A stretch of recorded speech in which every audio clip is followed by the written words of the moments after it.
দৈনিক প্রথম আলো। ভঙ্গুর পুলিশ, প্রতিধাপে প্রয়োজন সংস্কার। রাজনীতিকরণ থেকে পুলিশকে বের করতে হবে। হবিগঞ্জে সর্বত্র জাহিরের থাবা। লেবাননে ইসরায়েলে বিমান হামলা চলছে, স্থল অভিযানের প্রস্তুতি। পাঠ্যপুস্তক পরিবর্তন, কমিটি বাতিলের পর বিতর্ক সমালোচনা। বাংলাদেশ প্রতিদিন। সর্বাত্মক যুদ্ধের মুখে মধ্যপ্রাচ্য। গ্রাহককে শোষণ করে হরিলুট, বিদ্যুৎ খাত। সোনা চুরির আরেক কেলেঙ্কারি। টি পার্সেল ৩০০ কোটি টাকার কারসাজিত চুপ ছিল বিএসইসি। দৈনিক সমকাল। নতুন দল গঠনের পথে অভ্যুত্থানের নেতারা। গোলন্দাজের জুলুম রাজ্যে বিএনপি চালাচ্ছে কারা? মধ্যপ্রাচ্যের সংঘাতে নতুন স্ফুলিঙ্গ। ৫ বছরে ২.৫ লাখ কোটি টাকার ঋণ পুনঃতফসিল। দৈনিক কালের কণ্ঠ। তিস্তার চরে দরবেশের জমির খনি।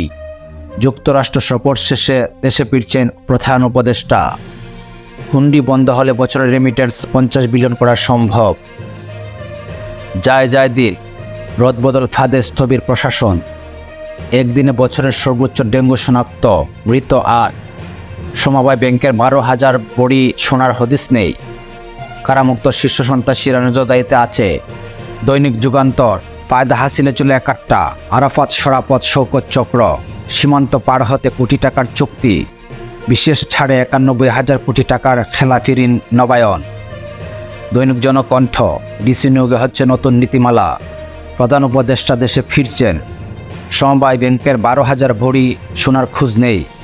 উত্তরাঞ্চলে ৬০,০০০ মানুষ পানিবন্দী। দৈনিক ইত্তেফাক। গণমাধ্যম। স্থানীয় সরকার, শিক্ষা ও স্বাস্থ্য সংস্কার কমিশন শীঘ্রই। দ্রুত সংস্কারের পরে বাংলাদেশি নির্বাচন। বিমান হামলায় নিহত হাসান নাসরুল্লাহর মরদেহ উদ্ধার। দৈনিক ইনকিলাব। প্রশাসনের নাটায় ঘুরাচ্ছেন হাসিনা অনুগত আমলা কর্মকর্তারা। ঢাকার শাসন দিল্লির হাতে। দেশে ফিরছেন ডক্টর ইউনূস। দলীয় বিবেচনা চাকরি থেকে বাদ দেওয়ার অভিযোগ ৫০০ প্রার্থীর। আমাদের সময়। ৯১,০০০ কোটি টাকার বেশি খেলাফি ঋণ পুনঃতফসিল। বাংলাদেশের বহুমাত্রিক অর্জন। মধ্যপ্রাচ্যে কি ঘটবে? দৈনিক নয়া দিগন্ত। ৯১,০০০ কোটি টাকার ঋণ নবায়ন। স্বৈরাচারের শেষ বছর। তিস্তার পানি বিপদসীমার ওপরে। নাসরুল্লাহর লাশ উদ্ধার। খামেনির প্রতিশোধ গ্রহণের ঘোষণা। ভোরের কাগজ। বিপদসীমা চালালো তিস্তা, আতঙ্কে নদীপাড়ের মানুষ। ৩ ইস্যুতে অস্বস্তি বিএনপির। পাঠ্যবই নিয়ে বিশৃঙ্খলা, মিলবে না জানুয়ারিতে। দৈনিক সংগ্রাম। আশঙ্কাজনকভাবে বাড়ছে ডেঙ্গু রোগী। একদিনে মৃত্যুর রেকর্ড। উবারো পাঠাওকে নোটিশ, ৪০,০০০ কোটি টাকা পাচারের অভিযোগ। ২৮ দিনে $2 বিলিয়ন চালানোর রেমিটেন্স।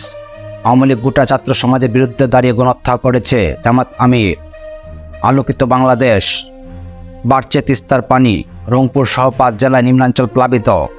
কাল থেকে পলিথিনের ব্যবহার বন্ধ হচ্ছে। দৈনিক কালবেলা। বিএনপির ভাবনায় জাতীয় কাউন্সিল। বিসিএস পাস ও অ্যাডহক চিকিৎসকদের দৌরাত্ম্য।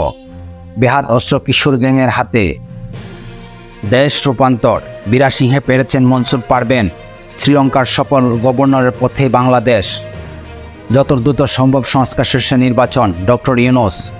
নাসরুল্লাহর হত্যার বদলার ঘোষণা ইরানের। দৈনিক বণিক বার্তা।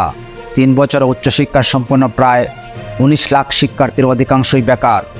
রাষ্ট্রীয় বিভিন্ন প্রতিষ্ঠানে ডক্টর ইউনূস সরকারের নিয়ন্ত্রণ এখনও বেশ সীমিত। সমবায় ব্যাংকের ১২,০০০ বড়ি সোনার কোনো খোঁজ নেই।